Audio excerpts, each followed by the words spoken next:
également une très bonne question parce que dans ce genre de distance, il n'y a pas que l'entraînement en fait qui est compliqué, il y a plein de paramètres à en prendre en compte. Il y a tout ce qui est repos, en fait, il faut apprendre à se reposer aussi.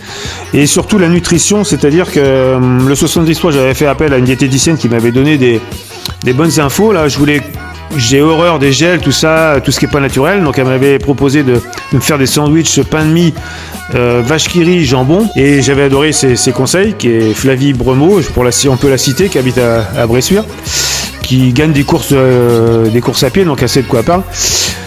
Mais là, en fait, je vais aller la revoir parce que je vais quand même essayer de me pencher vers les gels parce que ça prend moins de place qu'un sandwich et on peut en prendre toutes les heures. C'est plus facile à manger quand vous êtes en train de pédaler parce qu'en fait, vous pouvez manger que lorsque vous êtes sur la partie vélo.